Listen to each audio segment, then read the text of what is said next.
Bosworth, 1485.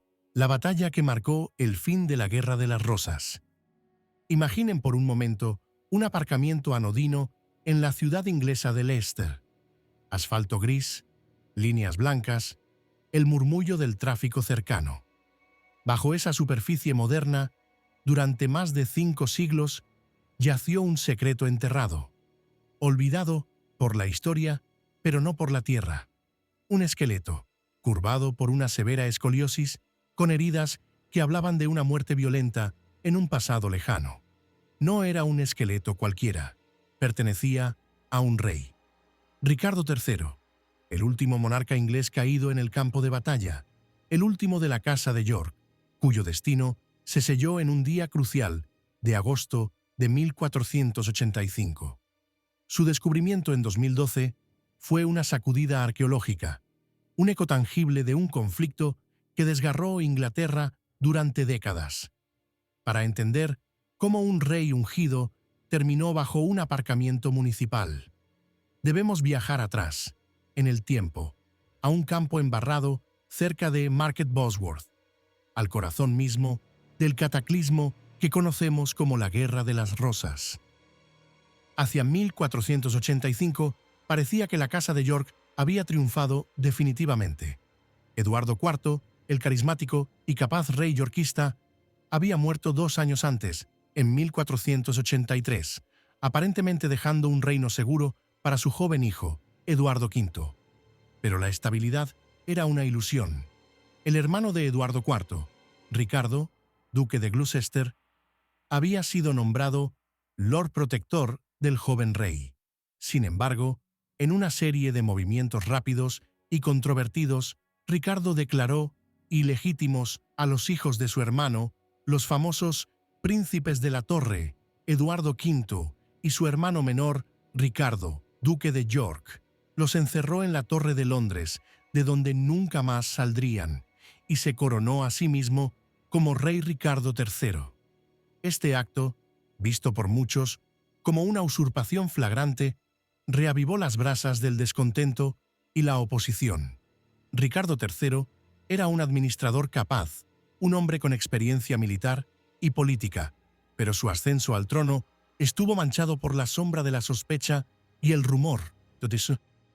¿Había ordenado la muerte de sus propios sobrinos? La pregunta resonaba en los pasillos del poder y en las tabernas de Londres, minando su autoridad y ofreciendo una oportunidad a sus enemigos. Y enemigos tenía. Al otro lado del Canal de la Mancha, en el exilio, esperaba su momento un hombre llamado Henry Tudor, conde de Richmond. Su linaje era complejo. Por parte de madre, Margaret Beaufort descendía de Juan de Gante, duque de Lancaster, hijo de Eduardo III, pero a través de una línea legitimada, pero excluida de la sucesión al trono. Su padre, Edmundo Tudor, era medio hermano del rey lancastriano Enrique VI.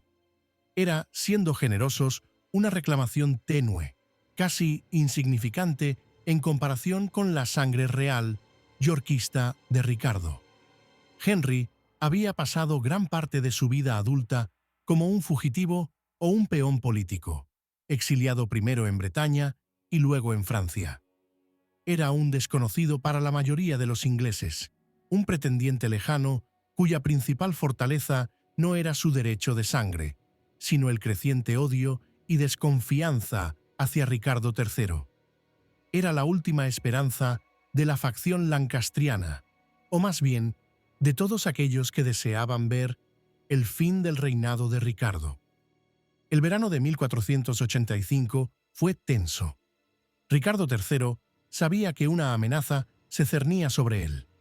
Había sofocado una rebelión el año anterior, liderada por su antiguo aliado, el duque de Buckingham, quien había terminado en el cadalso.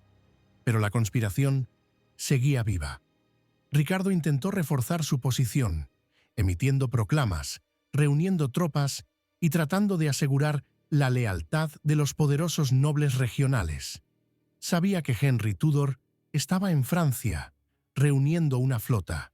La pregunta no era si intentaría invadir, sino cuándo y dónde. Ricardo estableció su base de operaciones en Nottingham, un lugar central desde donde podía moverse rápidamente hacia cualquier punto de la costa donde desembarcara el pretendiente. Sus espías le informaban de los movimientos de Henry, pero la inteligencia siempre es imperfecta en tiempos de guerra. La espera debió ser angustiosa. Mientras tanto, Henry Tudor zarpó de Harfleur el vino de agosto de 1485. Su fuerza era modesta, unos 2000 mercenarios franceses y un contingente de exiliados ingleses y galeses. No era un ejército formidable en sí mismo, pero Henry no contaba solo con sus propias tropas. Contaba con el descontento en Inglaterra y, sobre todo, con el apoyo prometido en Gales. Su ascendencia galesa, a través de los Tudor de Penminid, era una carta importante que jugar. El 7 de agosto, la pequeña flota de Henry llegó a Mill Bay, en Pembrokeshire, Gales, un lugar remoto, elegido deliberadamente para evitar una intercepción inmediata. Al desembarcar, Henry se arrodilló y besó el suelo, recitando el Salmo 43. «Júzgame, oh Dios, y defiende mi causa contra la nación impía». Era un acto cargado de simbolismo, presentándose como un libertador justo contra un tirano usurpador. La marcha de Henry a través de Gales fue crucial. Necesitaba ganar apoyo, reclutar hombres y demostrar que su causa tenía impulso. Su estandarte, que incluía el dragón rojo de Cadwaladr, un antiguo símbolo galés, buscaba apelar al orgullo nacional.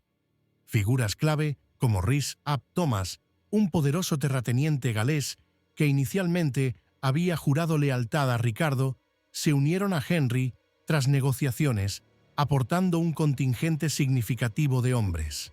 Otros se unieron a medida que avanzaba, aunque el apoyo no fue universal ni masivo al principio. Muchos esperaban ver cómo se desarrollaban los acontecimientos. Henry marchó hacia el noreste, cruzando Gales y entrando en Inglaterra por Shrewsbury, donde inicialmente se le negó la entrada, un signo de la incertidumbre que rodeaba su empresa. Sin embargo, la diplomacia y la creciente fuerza de su ejército finalmente le abrieron las puertas. Continuó hacia el este, hacia las Midlands, su ejército creciendo lentamente pero de manera constante. La noticia del desembarco de Henry y su avance llegó a Ricardo en Nottingham. La hora de la verdad se acercaba. Ricardo reaccionó con rapidez. Envió órdenes a sus nobles leales para que reunieran a sus hombres y se unieran a él. Proclamó a Henry Tudor y sus seguidores traidores. El rey reunió un ejército considerablemente más grande que el de Henry, quizás entre 8.000 y 12.000 hombres, incluyendo contingentes liderados por figuras poderosas como John Howard, duque de Norfolk, un leal yorkista acérrimo, y Henry Percy, conde of Northumberland, el magnate más poderoso del norte de Inglaterra. Sin embargo, el tamaño no lo era todo. La lealtad de algunos de estos contingentes era dudosa. Particularmente crucial era la posición de la familia Stanley. Lord Thomas Stanley y su hermano Sir William Stanley comandaban fuerzas significativas de Cheshire y Lancashire. Eran oportunistas consumados que habían navegado las turbulentas aguas de la Guerra de las Rosas, cambiando de bando cuando les convenía. Lord Thomas Stanley estaba casado, nada menos que con Margaret Beaufort, la madre de Henry Tudor. Esto lo colocaba en una posición increíblemente delicada y poderosa. Ricardo III era consciente del potencial conflicto de intereses. De hecho, mantenía al hijo de Lord Stanley, George Stanley, Lord Strange, como rehén para asegurar la lealtad de su padre. A pesar de esto, los Stanley marcharon con sus propias fuerzas, manteniéndose ostensiblemente neutrales y acampando separados tanto del ejército real como del de Henry Tudor a medida que ambos se acercaban a la confrontación final en Leicestershire. Los dos ejércitos convergieron cerca de la pequeña ciudad de Market Bosworth a finales de agosto. La noche anterior a la batalla, el 21 de agosto, ambos bandos acamparon a poca distancia el uno del otro.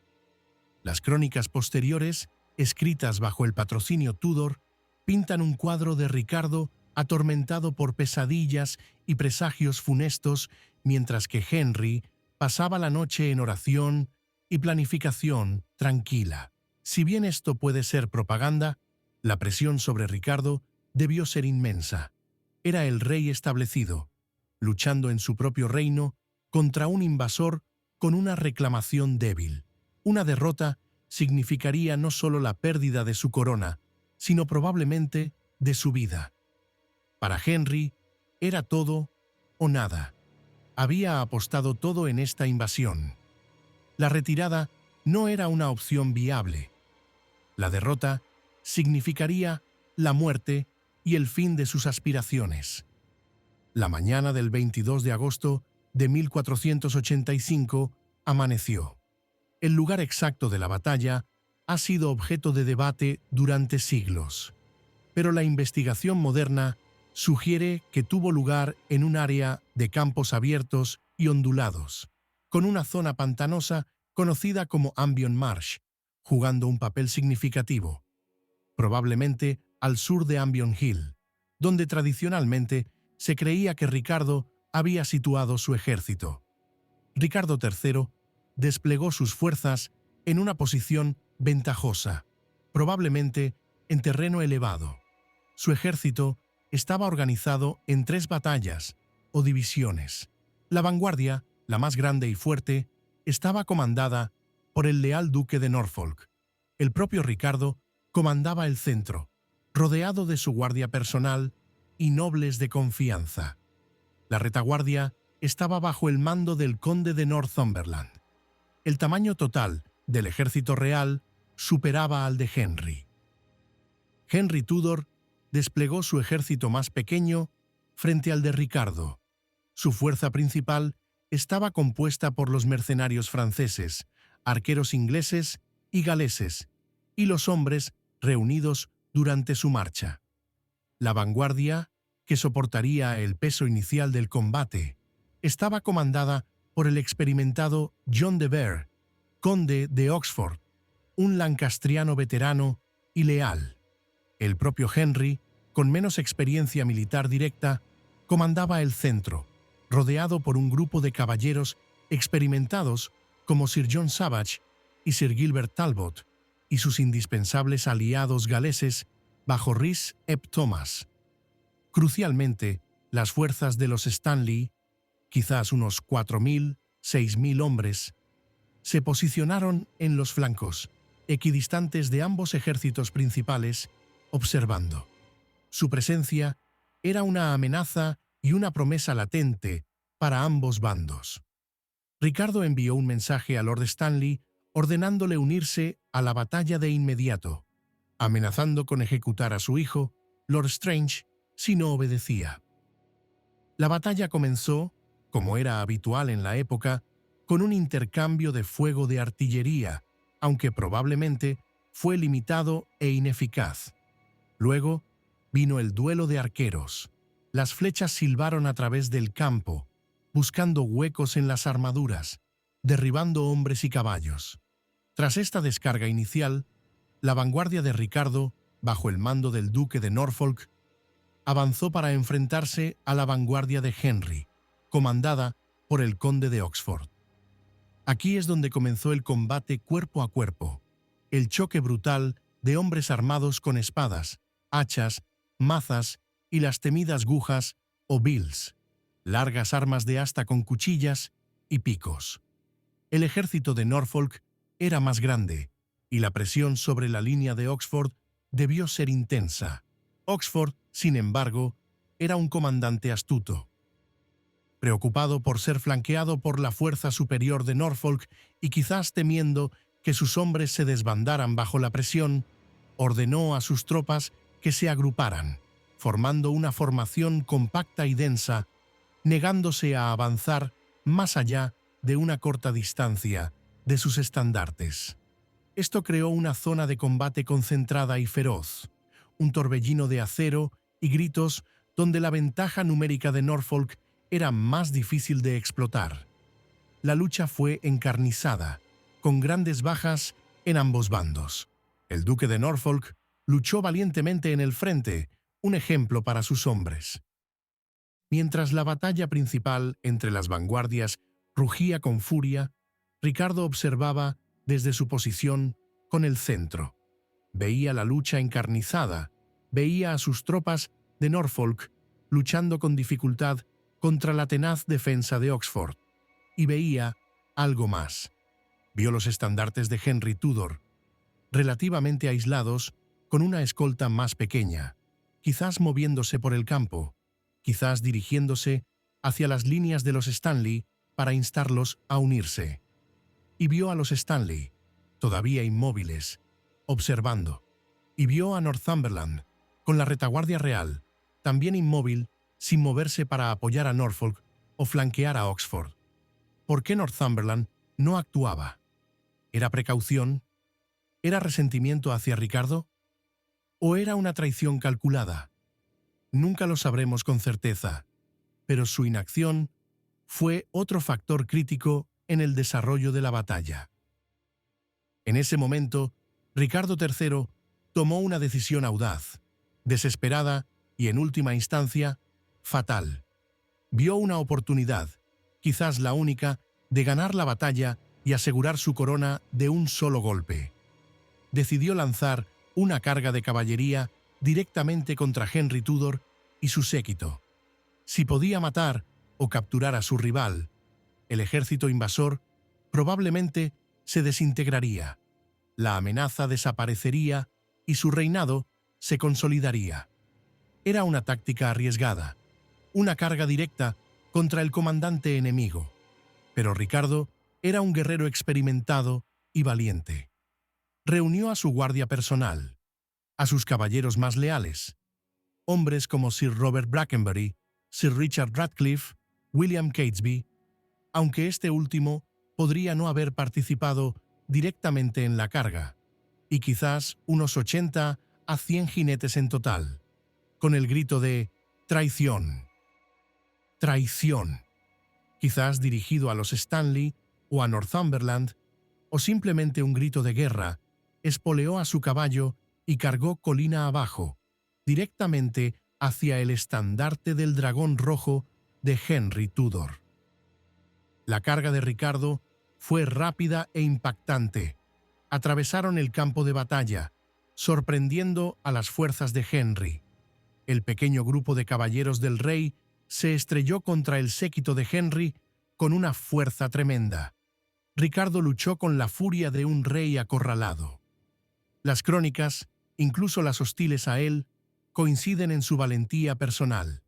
Se dice que derribó el estandarte de Henry, matando a su portaestandarte, Sir William Brandon, padre de Charles Brandon, futuro duque de Suffolk y amigo de Enrique VIII.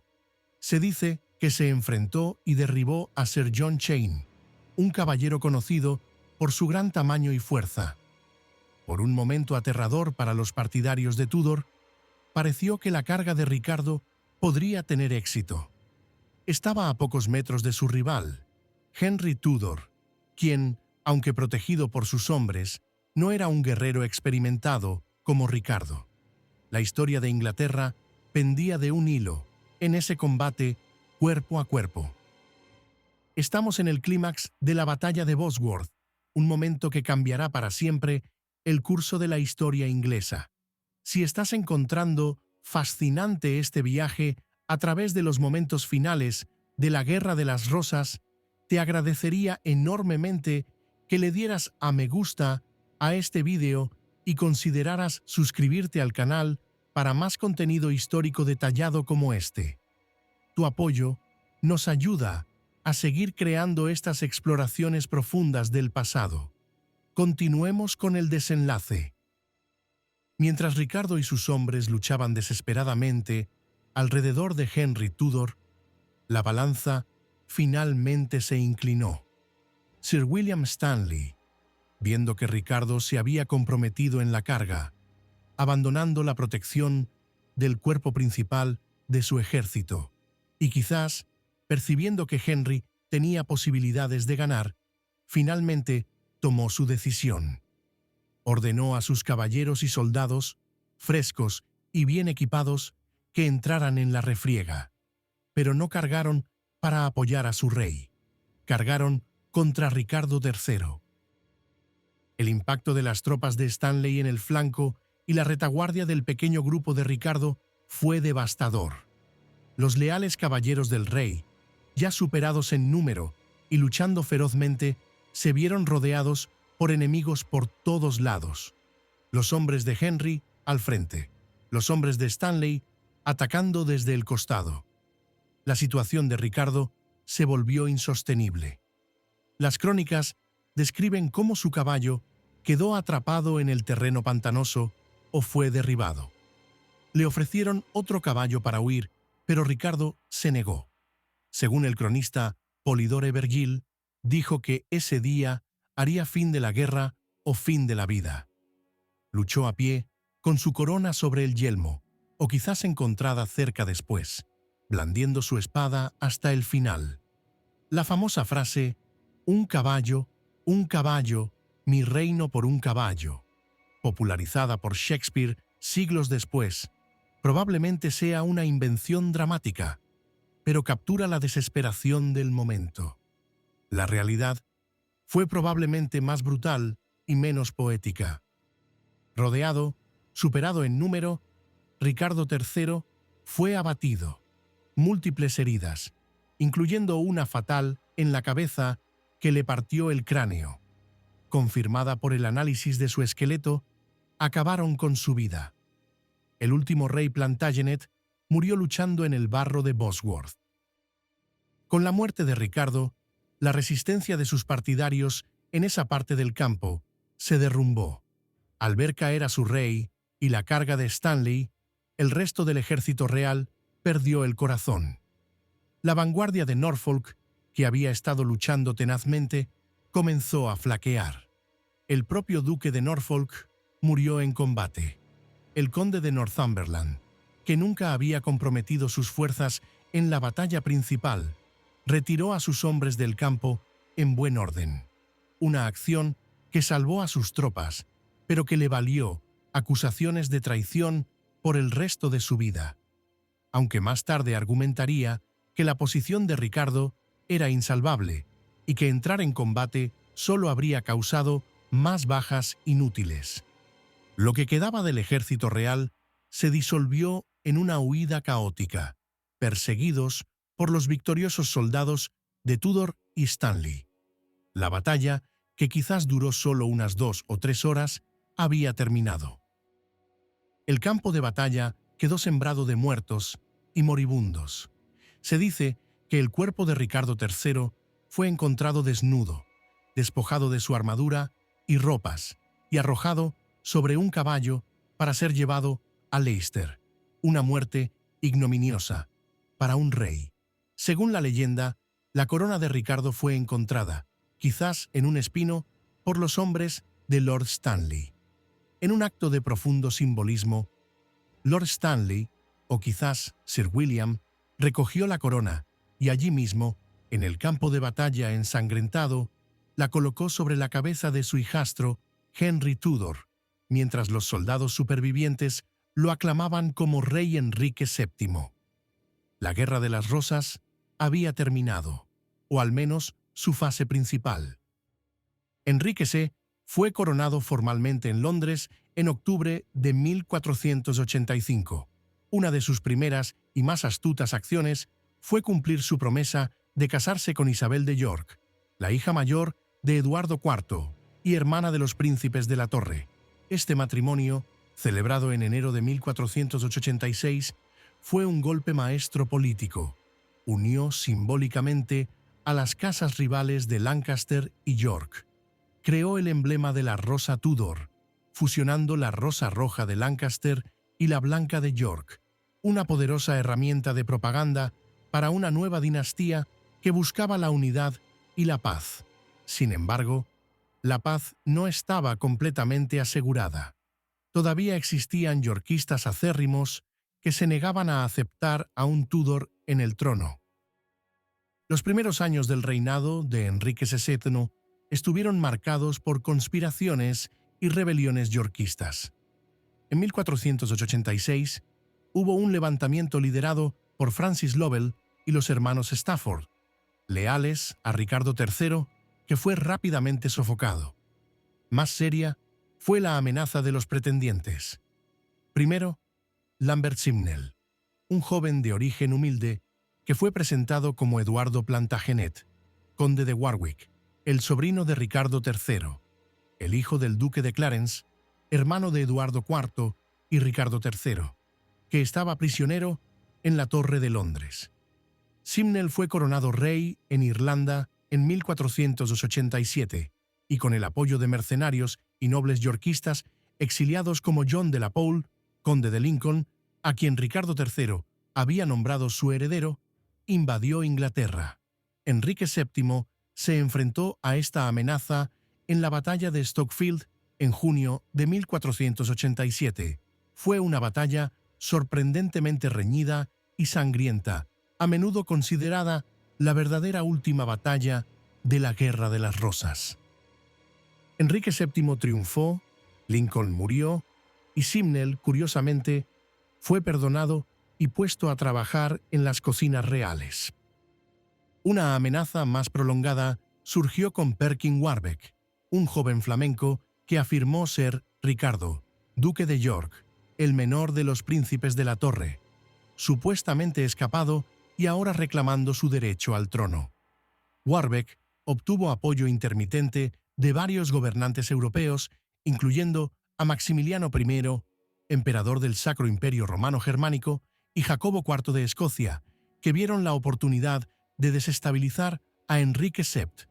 Durante varios años, desde 1491 hasta 1497, Warbeck lanzó varios intentos de invasión y causó una considerable preocupación a Enrique. Finalmente, fue capturado en 1497. Inicialmente tratado con indulgencia, fue ejecutado en 1499 tras intentar escapar de la torre junto con el verdadero conde de Warwick, cuya mera existencia como potencial pretendiente yorkista siempre había sido una amenaza para Enrique. La eliminación de Warbeck y Warwick silenció efectivamente las últimas reclamaciones yorkistas serias al trono.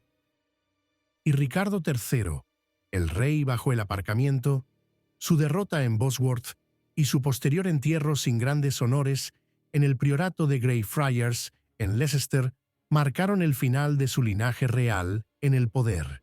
Su reputación fue sistemáticamente denigrada por los historiadores Tudor, que lo pintaron como un tirano deforme y malvado para legitimar el ascenso de Enrique VII. La obra de Shakespeare consolidó esta imagen en la cultura popular. Sin embargo, la historia es compleja. El descubrimiento de sus restos permitió un nuevo examen, no solo físico, confirmando su escoliosis, pero no otras deformidades grotescas y las violentas heridas de batalla, sino también de su breve y controvertido reinado. Su figura sigue siendo objeto de debate: usurpador despiadado o monarca eficaz, víctima de la propaganda. Espero que este profundo viaje a 1485 te haya resultado esclarecedor y absorbente. Si es así, te invito una vez más a dejar un me gusta, suscribirte al canal y activar la campana de notificaciones para no perderte futuros documentales históricos. ¿Qué piensas sobre Ricardo III? ¿Crees que Bosworth fue realmente el fin de la guerra? ¿O lo fue Stokefield? Déjame saber tu opinión en los comentarios. Me encanta leer vuestras perspectivas y debatir sobre estos fascinantes eventos. Comparte este vídeo con otros apasionados por la historia. Gracias por acompañarme hoy en este viaje al pasado. Hasta la próxima.